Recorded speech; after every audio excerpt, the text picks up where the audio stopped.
Hi, I'm FabDupont. I make records for a living. Over the years, I worked with mostly indie people because I started just, making my own music and doing this and that. So there's a lot of indie people I work with. There's some bigger people I work with. It ranges from Shakira for the World Cup song to illustrious unknowns to people in the middle like Will Knox or Bebel Gilberto or people like that. It really runs the gamut. The name of the person doesn't really matter. What matters is the quality of the music. I'm a computer guy. I've been making records with computers since day one because I couldn't afford to go to studios. So I would do it with whatever computer I had and whatever processing inside the computer. So I started, there were maybe 10, 20 plugins available. Now there's I have probably 300-400 plugins in my folder. I used maybe 30, 40 because today's problem is there's too much choice. So you can get lost. What matters is to go to the essential stuff that really does something for you, stays out of the way, and sounds good. A lot of things changed for me when I got the Sonnox EQ. The results were very different from everything I could get.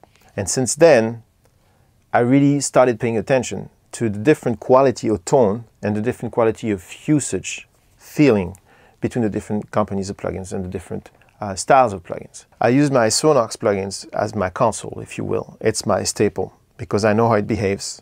It stays out of the way. It enhances my music. I get no artifacts. It's super easy to use and it's very stable. Then I use other companies to color or do special effects. My staple has always been, since I've got them, the 3 or 4 Sonnox plugins that are on all my mixes.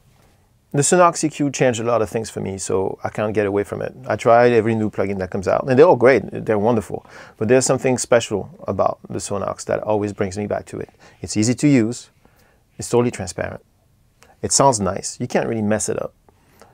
It's cross-platform, I can use it in any software I want. So if I'm in live creating some track, I can use the Sonnox EQ, and then I can, when I mix the song in Pro Tools, I can use the same EQ, so I'm in familiar territory. The filters are awesome.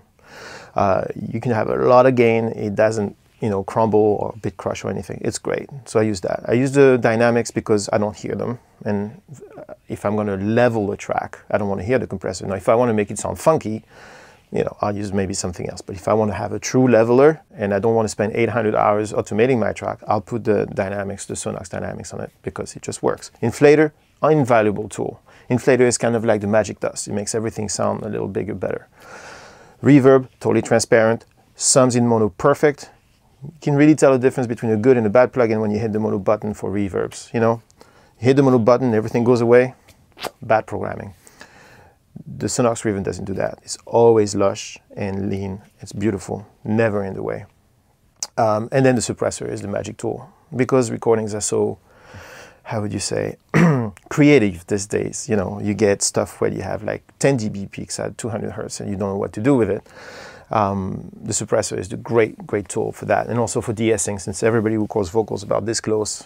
You spend half your mix de-essing everything, and the suppressor is magical, just truly magical. So those are my staples.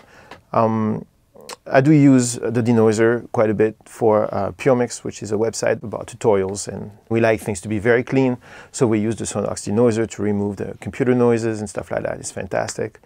Every plugin that came out of there is just great. I know it's going to work, so it's a staple of quality. As I was learning how to do this, there were a lot of confusion because there's a lot of confusion. It's pretty complicated. Everything is interconnected. Compression, EQ, leveling, bad tracking, good tracking, arrangement. It's a difficult thing to wrap your head around. So I had a lot of questions and I had nobody to ask the questions to. Nobody. And then one day somebody was kind enough to take an hour of their day to explain something to me, something very simple about compression. And it completely changed everything for me. And I was very grateful.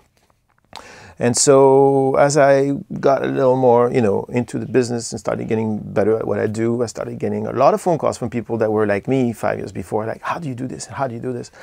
And hundreds and hundreds of emails.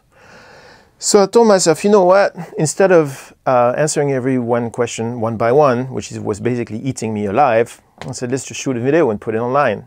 And then apparently the response was very nice. So we put that together into a site called puremix.net, where basically it's like, what I wanted to recreate is the experience of being an assistant to somebody who's kind enough to tell you what they think things should be like. And there's nothing like that. There was nothing like that.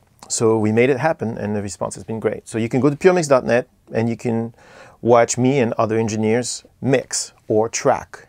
We're trying to explain the concepts behind moving that knob this way, as opposed to just telling you, well, this knob, you know, the dB knob gives you gain or cut. Big deal. But what happens if you push 5 dBs at 500 hertz on a bass drum? Why would you want to do that? What does it do to the snare drum? That's the fun stuff, and that's what we're trying to do. So the key to cut through the maze of all these options that are totally overwhelming, I find, is to find your staples, to find your tools that work for you, and learn them, deeply, deeply, deeply learn them until they're part of you. And that's the way to make a better sounding record.